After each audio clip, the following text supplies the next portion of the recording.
Hello everyone, আসসালামু আলাইকুম। Welcome to another video. So অনেকদিন পর আবার একটা বড় ভিডিও নিয়ে আসলাম তোমাদের জন্য। সো আজকে যে জিনিসটা নিয়ে কথা বলবো সেটা হচ্ছে পেপার ফাইনাল পরীক্ষা। সো অ্যাডমিশন প্রিপারেশনের প্রায় 2 মাস শেষ, আর 1 মাসের কিছু বেশি সময় বাকি আছে। প্রায় সব কোচিংয়ে আগামী 1 সপ্তাহের মধ্যে মডেল টেস্ট পার্টটা শুরু হয়ে যাচ্ছে, পেপার ফাইনাল, সাবজেক্ট ফাইনাল এবং ফাইনাল মডেল টেস্ট। তো স্বাভাবিক এখন সবার মাথায় কিন্তু এই পরীক্ষাগুলো নিয়েই প্রশ্ন। পরীক্ষাগুলো কিভাবে দিব, কিভাবে প্রিপারেশন নিয়ে দেওয়া উচিত, রিভিশনটা কেমন হবে পরীক্ষার আগে, বা পরীক্ষার সাথে আমি কিভাবে আমার লাস্ট মাসের রিভিশন রুটিনটা সাজাবো। সো এক্সাক্ট রিভিশন রুটিন বা রিভিশন প্ল্যান নিয়ে আরেকটা ভিডিওতে কথা বলবো ইনশাল্লাহ। এই ভিডিওতে পার্টিকুলারলি আমি একটু আগে একটা কমেন্ট পেয়েছি যে ভাইয়া পেপার ফাইনালের প্রিপারেশন কিভাবে নিব। আমার এমনিতেও ভিডিওটা বানানোর প্ল্যান ছিল, কমেন্টটা দেখে ভাবলাম যে এখনই ভিডিওটা বানিয়ে ফেলি। সো এই প্রশ্ন অনেকের মাথায় আছে, তোমাদের সবার জন্য উত্তর। প্রথম কথা হচ্ছে, পেপার ফাইনালের প্রিপারেশন কিভাবে নিব এটার কোনো সিঙ্গেল অ্যান্সার তো আসলে হতে পারে না। আমাদের সবার পড়ার স্টাইল ভিন্ন। এই মুহূর্তে আজকের তারিখে তোমাদের সবার প্রিপারেশনের লেভেলটা ভিন্ন। তাহলে কোনো একটা সিঙ্গেল মেথডে কিন্তু চাইলেও সবাই প্রিপারেশন নিতে পারবো না। তাহলে আমি এই ভিডিওতে যেটা বলবো সেটা হচ্ছে, আমার পার্সোনাল এক্সপিরিয়েন্সের ভিত্তিতে কি কি ভাবে নেওয়া যেতে পারে, আমি সব টাইপের স্টুডেন্টের প্রবলেম মাথায় রেখেই সাজেশনগুলো দেওয়ার চেষ্টা করব। এখন আগেই বলে নেই যে এই ভিডিওতে যা বলবো বা যেই সাজেশনটা দিব এটা একদম হুবহু ফলো করার কোনো দরকার নেই।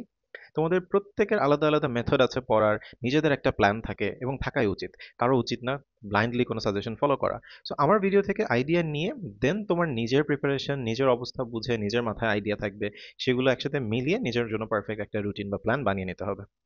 তো এবার যাই যে আমি কি কি সাজেশন বা আইডিয়া দিতে চাচ্ছি তোমাদেরকে। সো বর্তমানে আমার মতে 3 রকমের স্টুডেন্ট আছে আজকের দিনে। আমি স্টেপ বাই স্টেপ যাই।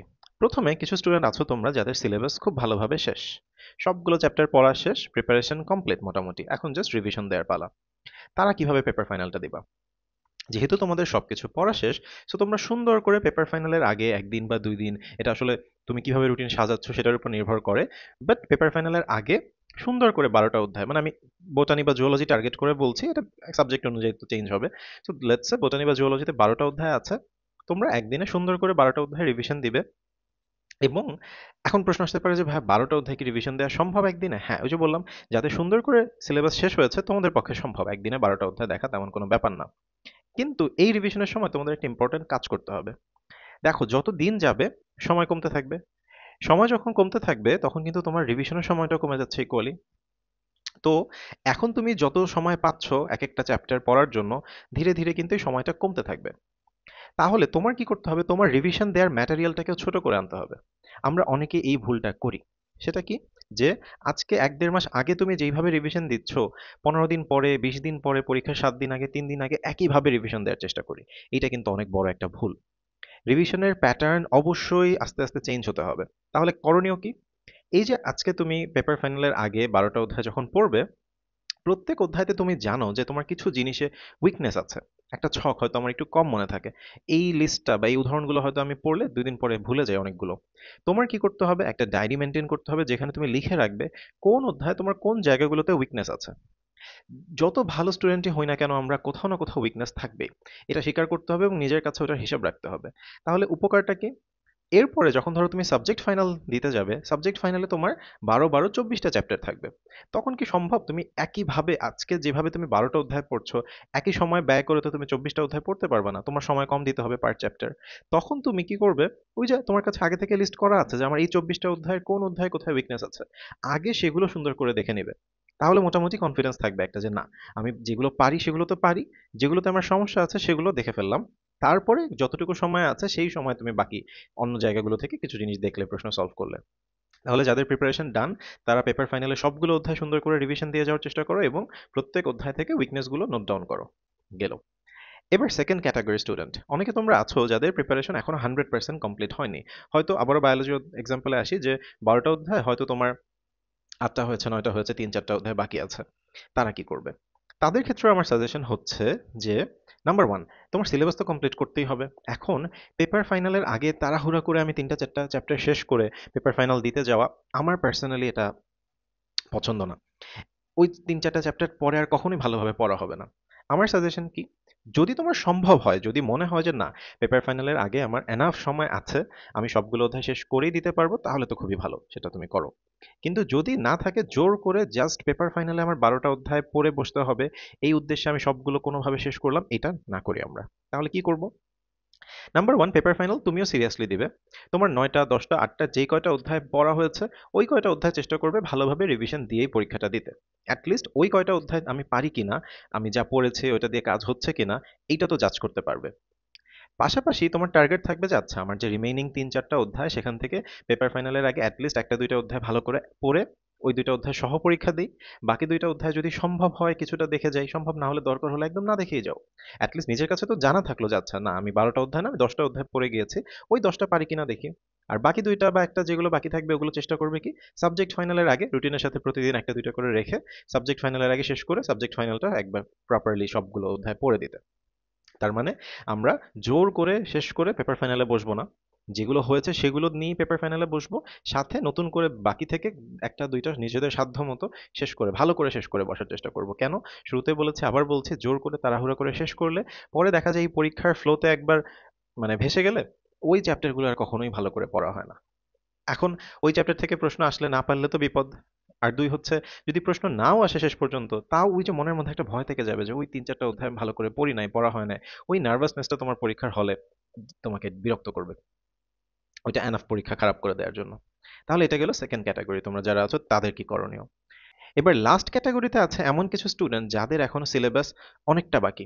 দেখা গেল 12টা অধ্যায় আছে, হয়তো 6টা হয়েছে, 6টা অধ্যায় বাকি। তোমাদের কি করণীয়? তোমাদের জন্য আমার সাজেশন, আমার পার্সোনালি মনে হয় তোমাদের পেপার ফাইনাল, সাবজেক্ট ফাইনাল এগুলো নিয়ে মাথা ব্যথা করে লাভ নেই। যাদের এখনো অর্ধেক সিলেবাস বাকি এবং সময় আছে আমাদের 1 মাসের সামান্য কিছু বেশি দিন, তারা যদি এখন সিলেবাস ভালো করে শেষ করা বাদ দিয়ে এই পরীক্ষাগুলোর পেছনে দৌড়াও, তাহলে কিন্তু খুব একটা লাভ হবে না। এখন তাদের জন্য কথা যে এখন কি সম্ভব সিলেবাস শেষ করে চান্স পাওয়া? অবশ্যই সম্ভব। হয়তো 100 জন যারা এই অবস্থায় আছে, 100 জন চান্স পাবে না, বাট বিশ্বাস করো, এই অবস্থা থেকেও কামব্যাক করে 100 জন থেকে 10 জন চান্স পেতে পারো। বাট কামব্যাক করার জন্য প্রপারলি আগাতে হবে। তাহলে কি করতে হবে?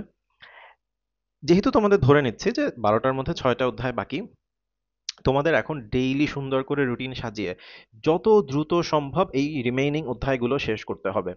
7 দিনে, 10 দিনে, 15 দিনে, যত দ্রুত সম্ভব, বাট ভালো করে শেষ করতে হবে। কারণ একটা জিনিস মাথায় রাখো, যাদের সিলেবাস এখনো প্রপারলি শেষ হয়নি, তোমরা রিভিশনের জন্য কম সময় পাবে। সো এখন যে অধ্যায়গুলো নতুন করে পড়বে, এগুলো যদি আবার তোমরা রিভিশনের জন্য রেখে দাও, যে আমি রিভিশন পরে আবার দিব, তারপরে ভালো করে পড়া হবে, তাহলে সমস্যা। এখন যা পড়ছো এমন ভাবে পড়বা, যদি রিভিশন নাও দিতে পারো তাও যেন সমস্যা না হয়, এই চ্যাপ্টার থেকে যেন তুমি অ্যান্সার করতে পারো। তাহলে তোমরা কি তাহলে পেপার ফাইনাল, সাবজেক্ট ফাইনাল এগুলো দিবে না? দুই ধরনের স্টুডেন্ট আছে। এক ধরনের স্টুডেন্ট আছে যাদের সাহস বেশি। যদি সাহস থাকে তাহলে পরীক্ষা দাও। এইটা মাথায় রেখেই দাও যে আচ্ছা, আমি অর্ধেক সিলেবাস পড়ে পরীক্ষা দিচ্ছি, সো স্বাভাবিক আমি 100-তে 50 পাবো সর্বোচ্চ। এটা মাথায় রেখে পরীক্ষা দিতে বসো। যদি এই সাহসটা থাকে যে না, আমি 100-তে 50 পেলে আমি ডিমোটিভেটেড হয়ে যাব না, কারণ আমি তো জানি আমি অর্ধেক সিলেবাসে পরীক্ষা দিচ্ছি। আমি নিজেকে যাচাই করার জন্য দেখছি যে যতটুকু পড়েছি অতটুকু থেকে কত পাই। সো তুমি সিম্পলি 100-র মধ্যে কত পাচ্ছি না দেখে 50-এর মধ্যে কত পাচ্ছ এইটা দেখো।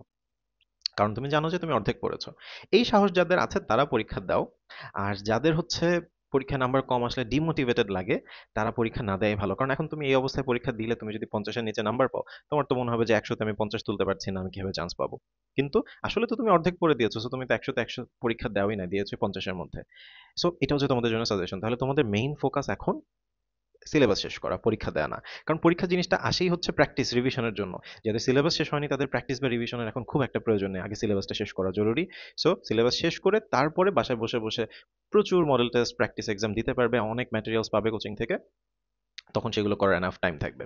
তাহলে কুইকলি আবার রিক্যাপ করি, যাদের সিলেবাস শেষ তারা সবগুলো অধ্যায় সুন্দর করে পড়ে, প্রবলেমগুলো ফাইন্ড আউট করে, লিস্ট করে পরীক্ষা দিতে যাও। যাদের কিছু বাকি আছে, যেগুলো শেষ ওগুলো ভালো করে রিভিশন দাও। বাকিগুলো থেকে 2-1-3টা যতগুলো পারো শেষ করে, ভালো করে শেষ করে তারপর পরীক্ষা দিতে যাও। আর যাদের অনেক বাকি, তারা পরীক্ষা দিতেও পারো, নাও দিতে পারো, যেটা বললাম, সাহস থাকলে দাও, সাহস না থাকলে জোর করে দিয়ে ডিমোটিভেটেড হওয়ার দরকার নেই, কিন্তু সিলেবাসটা ভালো করে শেষ করো। সো দ্যাটস ইট, এই ভিডিওতে এতটুকুই, এর থেকে বেশি বলবো না, এখন তোমাদের সময় খুবই মূল্যবান, পড়তে হবে। অ্যান্ড তোমাদের যদি এরকম আরো প্রশ্ন থাকে, তোমরা অবশ্যই কমেন্ট সেকশনে জিজ্ঞেস করতে পারো। আমি এখন রেগুলার চেষ্টা করব তোমাদের যে প্রশ্নগুলো আছে, ডাউটগুলো আছে, এগুলোর উত্তর দেওয়ার, তোমাদের টেনশনগুলো দূর করার। আর যদি এরকম regular suggestion and tips and tricks and উত্তরগুলো জানতে হয় তাহলে অবশ্যই চ্যানেলটা সাবস্ক্রাইব করতে হবে। যদি ভিডিওটা ভালো লেগে থাকে, ইনফরমেটিভ মনে হয়ে থাকে, তাহলে ফ্রেন্ডের সাথে শেয়ার করতে পারো। So thanks for watching.